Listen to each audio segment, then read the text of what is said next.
In finance, we hear it all the time: diversify, diversify, diversify. It's treated like the golden rule. But what if, for banks, there's a point where that very smart strategy actually starts to backfire? What if more isn't always better? Let's dive in. So, we're going to unpack some fascinating new research into how U.S. banks really make their money. For decades, the conventional wisdom has been that to stay healthy, banks need lots of different income streams, not just loans. But this latest study asks a really provocative question. Can that strategy actually go too far? Okay, first things first, let's get on the same page with a key term: non-interest income, or NII. Simply put, this is all the money a bank makes that doesn't come from interest on loans. Think about your monthly account fee, charges for a wire transfer, or even the profits a bank makes from its own investment portfolio. Yep, that's all NII. And boy, has the reliance on this income been on a roller coaster. Back in 2004, NII was about 60% of what banks made from interest. Fast forward to 2014, when interest rates were on the floor, and it shot up to 77%. But then, by 2023, as rates started climbing again, it plummeted back down to just 32%. That just shows you how important and how incredibly unpredictable this part of a bank's business can be. So, let's start with the basic thinking here. Why did banks get so obsessed with NII in the first place? Well, it was all about having a solid plan B. I mean, think about it. The main gig for a bank, lending money, is super sensitive to the economy. When interest rates bounce around or a recession hits, that income can get really shaky.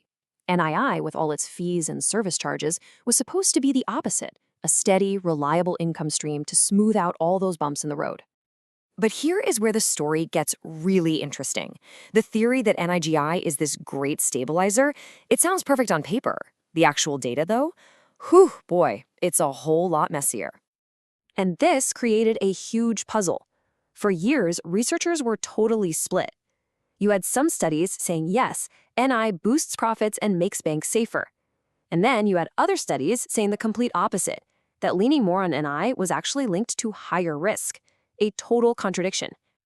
So this leads to the million-dollar question that's right at the heart of this new research. Why is the evidence such a mess? Could it be that by lumping all non-interest income into one big category, everyone was missing the real story? And that's the big aha moment in this research. The breakthrough idea was to stop looking at NII as just one giant bucket of cash, and instead to actually look at what's inside. So they broke it down into three main categories. First, you have your classic fees and commissions. Second, there's the money made from trading, that's net gains on securities. And third, you have this broad catch-all category called other non-interest income. So let's just quickly run through these. Fees and commissions.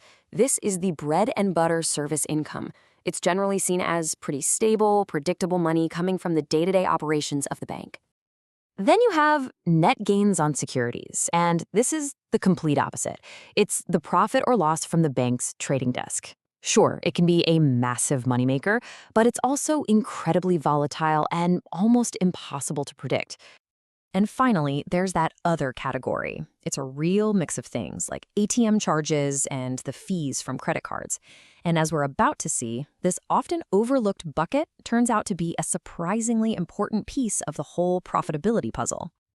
And this, right here, is where the findings get really, really cool. Because by looking at these three income streams separately, the researchers discovered a series of tipping points, the exact line where a good thing turns bad.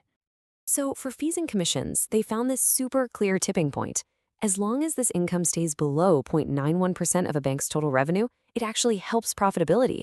But the second you cross that tiny threshold, the effect flips, and it starts to hurt the bottom line. Maybe it's because the costs of managing all those complex services start to outweigh the actual money they bring in. The best way to think about this is like caffeine. 1 cup in the morning, it can boost your focus, make you more productive. Awesome. But 5 cups, you're just jittery, you can't focus, and it actually creates more problems than it solves. Well, it turns out some types of bank income work the exact same way. There really is a sweet spot. Now, if you thought that was interesting, get a load of the tipping point for income from trading securities. It is way more dramatic. The threshold is, well, it's basically 0. This means that almost any significant reliance on trading profits seems to be linked to a negative hit on overall profitability. The risk and volatility are just too high to pay off in the long run. So let's just put all those critical numbers in one place. These are the secret codes, the answer key to that whole diversification puzzle. For total non-interest income, the tipping point is 16.2% of revenue. For fees and commissions, it's that tiny 0.91%. For trading gains, it's effectively zero. And for that other bucket, it's a much healthier 7%. These are the numbers that seem to solve the mystery. Okay, so what's the big picture here? What does all this actually mean in the real world? Because this isn't just some academic thought experiment. It has huge implications for how banks are run and how they're regulated. Well, for bank managers, the big message is that strategy is everything. It's not just if you diversify, it's how you do it, and crucially, how much. For regulators, this points to a whole new kind of risk to watch out for: excessive diversification. And for us, it gives us a brand new way to look at bank stability and understand the news about their strategies. And really, the researchers who did the study summed it up perfectly. They said diversification is a good thing, but only at low to moderate levels. Once things get too volatile or too complex, you hit a point of diminishing returns, and the whole strategy can backfire. So the real takeaway here is that the old idea of more is always better is officially a myth, at least when it comes to a bank's income. The reality is so much more nuanced. And now, the next time you hear a bank talking about its diversified strategy, you can ask the two most important questions. What kind of income are we talking about, and how much is too much? Thanks for joining me for this explainer.